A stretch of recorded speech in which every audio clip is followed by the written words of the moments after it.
गौतम बुद्ध के चरणों में कोटि कोटि नमन करते हुए के लिए ये जो सेमिनार रखा गया है।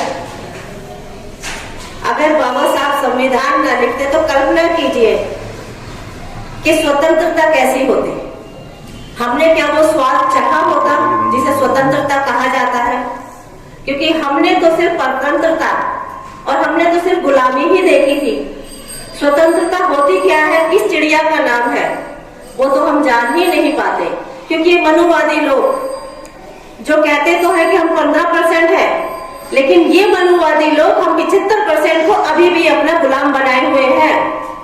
या ये कह लीजिए कि हमें गुलामी की आदत है और हम इनके गुलाम बनने के लिए तैयार हैं। क्योंकि गुलामी के अलावा हमने कुछ सीखा ही नहीं है। बस फर्क सिर्फ इतना है कि टाई है आज हमारे गले में, वो हांडी नहीं है।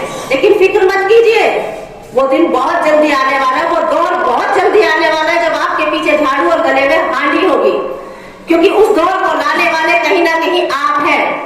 जिस तिरंगे तक जाने की बात कही थी, जिस तिरंगे को लाल किले पे फहराने की बात कही थी, और बाबा साहब ने उस लाल किले तक कैसे पहुंचा जाए, उस संसद तक कैसे पहुंचा जाए, वो संविधान के गलियारे से जो रास्ता बना करके आपको दिया था, आपने वो रास्ता कहीं ना कहीं उन 15% मनुवादी सवर्ण ठाकुर बनियों और ब्राह्मणों को परोस दिया थाली में। और कहीं ना कहीं आपने अपना तो बिल्कुल शर्म से सब नीचा किया, अपने आने वाली सभी पीढ़ियों को आपने गुलाम बना दिया है। शायद कुछ भाइयों को या बहनों को ये बात मेरी बहुत बुरी लगेगी, लेकिन सच कहने में मुझे बिल्कुल भी सकुचाहट नहीं होती है। और सच कहने में बिल्कुल भी वो मीठा तो हो ही नहीं सकता है, क्योंकि मीठा तो झूठ ही होता है, सच तो हमेशा कड़वा होता है। और वो सच सुनने की और कहने की हम में हिम्मत है, हम में ताकत है। और हम कहीं ना कहीं जिस तिरंगे को सैल्यूट करते हैं, उससे पहले मैं उन बाबा साहब को सैल्यूट करूंगी, सलामी दूंगी, जिन्होंने हमें वो संविधान दिया, जिनकी बदौलत हम उस संसद तक पहुंचे। लेकिन कहीं ना कहीं ऐसे बेशरम, नकारा और निकम्मे लोग उस संसद में बैठ गए जो दलितों की बात तो बहुत दूर की बात है, दलितों की तरफ देखना तक पसंद नहीं करते। जहां कहीं भी कोई भी एट्रोसिटी होती है, चाहे वो इंद्र मेघवाल का किस्सा हो, चाहे वो मनीषा हत्याकांड हो, किसी ने भी आवाज नहीं उठाई। संसद में वो गूंज कहां चली गई? क्यों चुनते हैं हम इन लोगों को? क्यों हम इन्हें अपना रहनुमा बनाते हैं? इन्हें शर्म क्यों नहीं आती है? सोचिए, सोचना होगा हमें। या तो वोट देना आप बंद कीजिए, वोट का अधिकार तो आपसे ये छीनने जा ही रहे हैं, क्योंकि नई संसद बन रही है तो नया संविधान भी ये लागू करेंगे, ये बिल्कुल सच है। आपको जागना होगा और जगाने के लिए हम मिशनरी, क्योंकि हम अपना मिशन मूवमेंट कभी भी बंद नहीं करेंगे। आपको याद होगा जब मान्यवर काशीराम जी नहीं रहे थे, उस समय में क्या हालत थी हमारे देश की। अगर बहन जी नहीं होती तो शायद बसपा जिंदा ना रह पाती। लेकिन बसपा एक पार्टी नहीं है, बसपा हम लोगों का एक मान सम्मान है। हम लोगों के लिए कहीं ना कहीं कोई अंधेरे में नजर नहीं आता तो वो एक बहन जी का नजर आता है नारा। लेकिन हमारे अपने ही भाइयों ने सवर्णों को वोट दे देकर उनको बनाया है, और उनको बिगाड़ने का काम तो वो करेंगे ही नहीं। लेकिन आधी आबादी की जिसकी बात करते हैं, आधी आबादी हमारी सोई हुई है। अगर आधी आबादी जाग जाए, आधी आबादी हमारी वोट करे, और आधी आबादी जब औरों के लिए रोड पे निकल सकती है, औरों के लिए हम लोग प्रोटेक्शन कर सकते हैं, तो जब हमारे अपने वर्चस्व की हमारे अपनी बात आती है तो उसके लिए हम क्यों सोए हुए हैं? उसके लिए हम क्यों नहीं जागते हैं?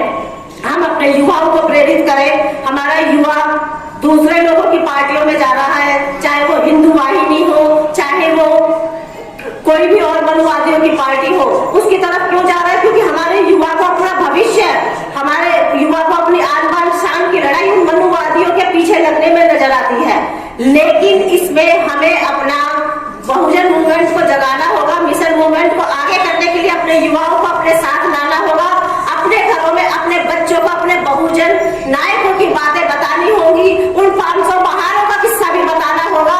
हमारे बच्चे सन्नी देओल की फिल्म देखना पसंद करते हैं, कभी आप उन्हें उन शूरवीरों के किस्से भी सुनाएं जिनसे कि हमारे बच्चे अनजान हैं। हमारे बच्चे अपने महापुरुषों का इतिहास तक नहीं जानते हैं। इसमें हमारे बच्चों की गलती नहीं है, इसमें कहीं ना कहीं हमारी अपनी गलती है। क्यों हम अपने घरों में बैठे, जो रिटायर हो गए भाई साहब, बाबा साहब अम्बेडकर के संविधान की बदौलत उन्हें सरकारी नौकरियां मिली, थोड़ी रकम लेकर वो रिटायर हो गए। और आज आप दिल्ली के किसी भी पार्क में चले जाइए, सब ताश बजा रहे होंगे वहां जा करके। क्यों ये अपनी जिम्मेवारी भूल गए? क्यों नहीं ये लोग, अगर कहीं पर हम कोई स्कूल चलाते हैं प्राइवेट, तो क्यों नहीं ये वहां पर अपना 1 घंटे का योगदान देते? ये उस नौकरी तक कैसे पहुंचे? ये बातें क्यों नहीं ये उन हमारे आने वाली पीढ़ी को बताते हैं? अगर हम कहीं भी कोई भी इंस्टीट्यूट चलाते हैं और हमारे IAS IPS और जितने भी भाई हैं जो रिटायर हुए हैं और वो पार्कों में ताश बजा रहे हैं या एक उन्होंने, तो वो क्यों नहीं अपना सीनियर सिटीजन का ग्रुप बनाते जिसमें कि वो इस अवेयरनेस को चलाए? अब तो उनको वो तो फुल टाइम जो है ना फंक्शन कर सकते हैं, फुल टाइम काम कर सकते हैं, वो जॉबलेस नहीं है। जॉबलेस कभी भी कोई इंसान नहीं हो सकता है। हम अगर चाहे जहां से चाहे जैसे चाहे वैसे खड़े होकर अपना मिशन मूवमेंट चला सकते हैं। मिशन मूवमेंट को चलाने के लिए हमें किसी पार्टी की सदस्यता की जरूरत नहीं है। मिशन मूवमेंट को चलाने के लिए हमें कहीं पर भी कुछ भी खर्च करने की जरूरत नहीं है। मिशन मूवमेंट यहाँ से चलता है, जब हमारी अपनी सोच सही होगी तो हम मिशनरी हैं, नहीं तो अपने आप को मिशनरी कहना बंद कीजिए, क्योंकि मिशनरियों के नाम पर हमको सिर्फ ठगा जा रहा है, हमारे साथ सिर्फ धोखे हो रहे हैं।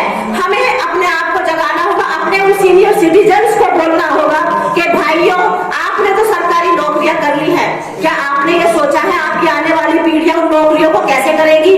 आपने किसी को बताई है अपनी बात? हमारे यहाँ IAS लोगों की कोई कमी नहीं है, लेकिन अगर कोई बच्चे IAS की तैयारी कर रहे हैं तो वो सीढ़ी पायदान कैसे चढ़ेंगे उसकी उन्हें जानकारी नहीं है।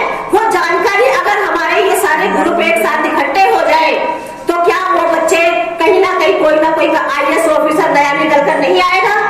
अगर वकील साहब इतनी मेहनत करते हैं, कम से कम साल में 5-5, 6-6, 10-10 प्रोग्राम यहाँ लगवाते हैं, तो वकील साहब का इसमें निजी हित नहीं है, वो भी अपना ये एक मिशन मूवमेंट को आगे बढ़ा रहे हैं। सब लोगों को इकट्ठा करना बहुत बड़ी बात है और आप सब यहाँ पर समय निकाल कर आए हैं। आप सब इस साधुवाद के और धन्यवाद के पात्र हैं। आप सब हमारे मिशनरी भाई हैं। सभी मैं अपने बातों को यहीं पर विराम देती हूँ। सभी को जय भीम, नमो बुद्धाय।